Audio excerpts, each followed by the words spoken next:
Buenos días, soy Sergio Sáenz Martínez, profesor en la Universidad de La Rioja y estudiante de doctorado en la misma institución. Voy a presentar mi ponencia titulada Procesos cognitivo-atencionales implicados en el test de Stroop. Este es el índice que se va a desarrollar durante la presentación. Este índice cuenta con 5 apartados principales más las referencias bibliográficas. Comenzando por la introducción, cabe destacar que la presentación simultánea de un estímulo automatizado es relevante como lo es la lectura de una palabra. Esto, junto a un proceso no automatizado y relevante como esa denominación de un color, genera una interferencia significativa en el procesamiento de la información. Este fenómeno característico del test de Stroop refleja cómo el control atencional se ve comprometido al intentar inhibir un procesamiento o comportamiento automático para priorizar el procesamiento de una tarea que resulta menos habitual o automatizada. Esta supresión exige un elevado consumo de recursos cognitivo-atencionales, lo que convierte esta tarea en un excelente indicador de la capacidad de control inhibitorio. A partir de la versión clásica del test de Stroop han surgido diversas variantes adaptadas a distintos contextos y objetivos, como lo son el Stroop numérico, el Stroop espacial o el Stroop emocional. Estas versiones conservan el principio de interferencia, pero ajustan la naturaleza de los estímulos implicados, lo que permite una evaluación más específica de distintos componentes del funcionamiento ejecutivo y atencional.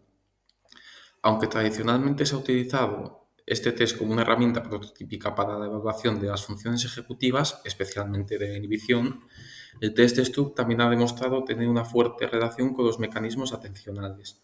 Su aplicación permite valorar con fiabilidad cómo se distribuyen, regulan y sostienen los recursos atencionales ante situaciones de conflicto cognitivo. Los principales correlatos neurales implicados en tareas de interferencia atencional como el test de Stroop incluyen regiones ampliamente asociadas al control ejecutivo y a la regulación atencional. Destaca la corteza prefrontal, especialmente su porción dorsolateral como núcleo central del control cognitivo. La corteza cingulada anterior también presenta una activación consistente, asociada esta a la detección de conflicto y a la supervisión de rendimiento a lo largo de una tarea. Los giros angular y supramarginal, ambos ubicados en el lóbulo parietal, se encuentran vinculados al procesamiento simbólico y al control de la atención espacial. Estos se activan de forma recurrente en las diferentes versiones del test. Asimismo, los giros temporales medio y superior se relacionan con el procesamiento léxico y semántico, especialmente en condiciones de interferencia verbal, lo que lo hace relevante especialmente en la versión clásica del test.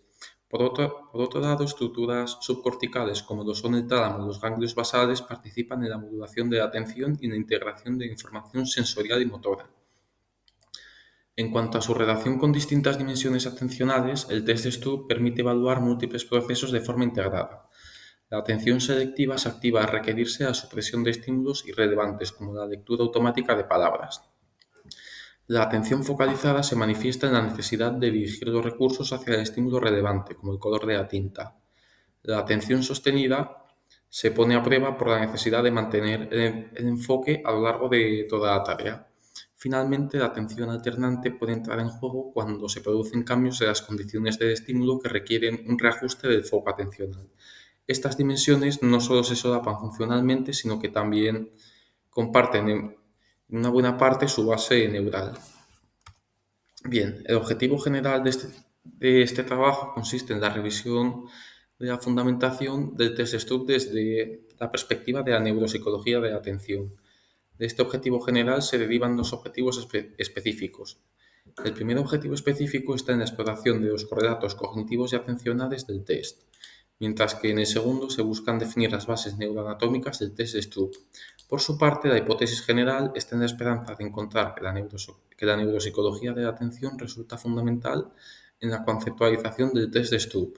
El primer objetivo específico se formula en la esperanza de encontrar que las funciones ejecutivas y la atención son esenciales en conjunto para explicar los procesos implicados detrás de esta tarea.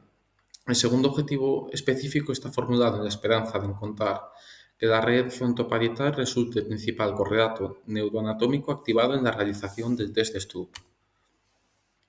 Bien, en cuanto al método, cabe Cabe destacar, en primer lugar, que los trabajos seleccionados para su inclusión en esta revisión debían cumplir 6 criterios fundamentales.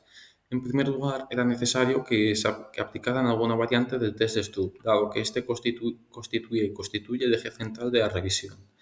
En segundo lugar, solo se consideraron estudios publicados a partir del año 2010, con el fin de asegurar la actualidad de los datos y los resultados.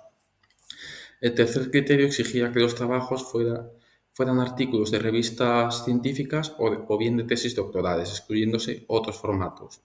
Asimismo, los estudios debían estar redactados en castellano o en inglés, lo que garantiza su accesibilidad y la posibilidad de poder extraer todo el material del texto completo de forma directa, sin necesidad de elaborar traducciones. También se excluyeron revisiones teóricas o trabajos centrados en la validación de instrumentos, priorizando con ello investigaciones empíricas originales.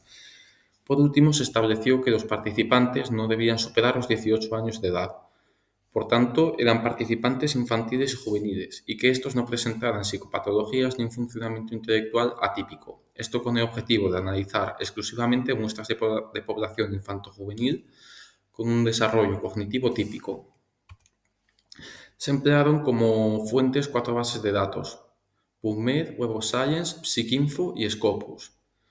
También se emplearon 2 bases de tesis doctorales en castellano, Teseo y Dialnet. No se empleó otras bases como puede ser ProQuest, porque esta viene incluida en la Web of Science. Adicionalmente, se recogieron referencias de interés que se encontraban citadas en los trabajos seleccionados, que éstas no hubieran aparecido anteriormente.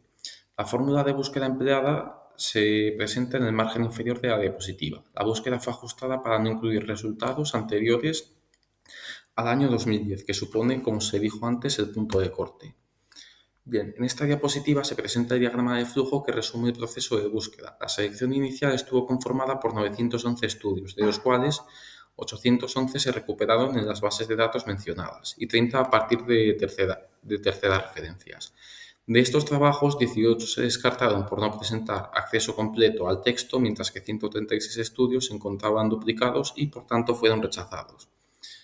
Tras la lectura de resumen quedaron 57 posibles trabajos, de los cuales solo 11 superaron los criterios de inclusión, siendo esta la selección definitiva.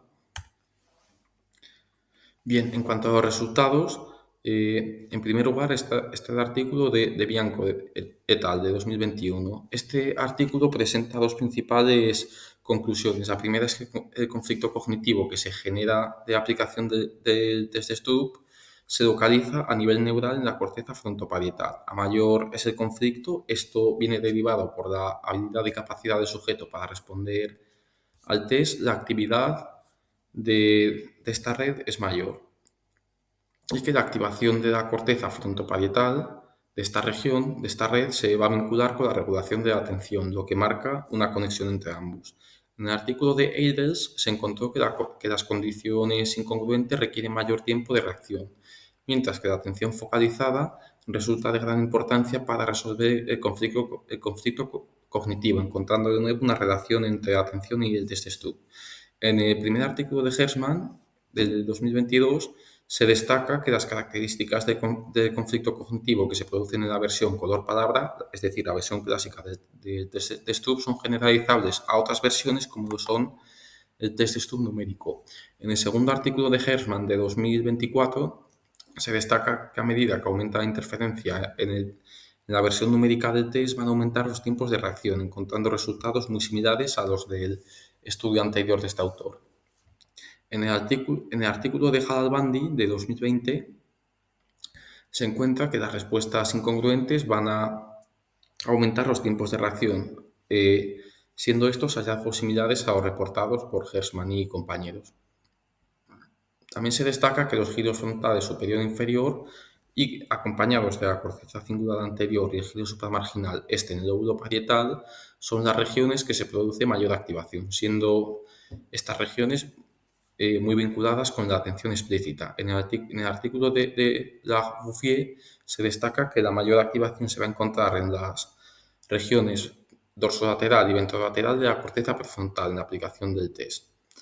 Se destaca que los niños, a diferencia de los adultos, muestran un peor rendimiento y una actividad cerebral menos lateralizada como medida de compensación. En este trabajo, niños y adultos fueron separados de forma aislada, lo que permitió separar los resultados infantiles de los resultados adultos. En el artículo de Dahmers y compañeros de 2010 se destaca que la atención selectiva resulta más relevante que el control inhibitorio y la flexibilidad cognitiva en la eficacia de respuesta en el test de estudio, que viene a fundamentar la hipótesis de partida. En el artículo del Lugo se destaca que las señales de inicio van a resultar más relevantes que las tardías, siendo estas señales de inicio aquellas que predisponen la respuesta, lo que está vinculado tanto a inhibición como a procesamiento atencional. En el artículo de Morrow de 2013 se destaca que la atención selectiva y la velocidad de procesamiento son variables que resultan de gran relevancia en el test de Stroop. En el artículo de Parris y compañeros de 2019 se destaca que la facilitación fonológica temprana, es decir, esa pista, esa predisposición a responder, va a mejorar el rendimiento en la respuesta manual y vocal. Esto en función de si se aplica en un formato digitalizado o si se aplica en un formato de papel y boli, que permite la respuesta de voz, de palabra. La facilitación tardía solo va a resultar efectiva en la respuesta vocal, mientras que en la respuesta manual, es decir, mediante pruebas digitalizadas, por ejemplo, no resulta eficaz. En el artículo de Juan de 2021, que es el último que se incluye, se destacan que estímulos similares van a generar mayor interferencia y con ello un rendimiento menor. Es decir, en el caso de colores, cuyos patrones de activación se encontrarán más próximos, como podría ser el rojo y el naranja, por poner un ejemplo. Vale. Se comienza la discusión destacando que la evidencia empírica acumulada pone de manifiesto la relevancia de los correlatos atencionales implicados en el test de Stroop. Entre ellos, la atención selectiva es la dimensión más estudiada y también la que muestra una mayor implicación funcional. Aunque han sido objeto de menor investigación, la atención focalizada y la atención sostenida también desempeñan un papel importante en el rendimiento observado. La atención alternante, por su parte, parece adquirir relevancia únicamente cuando se produce un cambio en la respuesta requerida, disminuyendo con esto su contribución en condiciones más estables. En el plano cognitivo destacan como funciones ejecutivas básicas relacionadas la memoria de trabajo, la inhibición y de los componentes relacionados con los core components o componentes esenciales de las funciones ejecutivas, destaca la planificación o la velocidad de procesamiento. Los correlatos atencionales y cognitivos no se presentan de forma aislada, sino que mantienen una fuerte interdependencia, lo que refuerza la complejidad del modelo explicativo. Desde el punto de vista neurofuncional, se ha identificado la participación de ambas rutas atencionales propuestas en el modelo de Corbett y Schulman. La ruta dorsal más asociada a mecanismos top-down de regulación y la ruta ventral, que incrementa su implicación a medida que se avanza en el aprendizaje con la tarea, lo que permite automatizar parte del proceso. A pesar de la solidez de estos hallazgos, una de las principales limitaciones es la amplitud de los correlatos analizados y la escasa validez ecológica de muchos de los resultados incluidos, lo que limita parcialmente su aplicabilidad a contextos reales. En las siguientes diapositivas se presentan las referencias bibliográficas empleadas en esta presentación. Y esto ha sido todo. Muchas gracias por su atención y espero que el trabajo haya resultado de su agrado.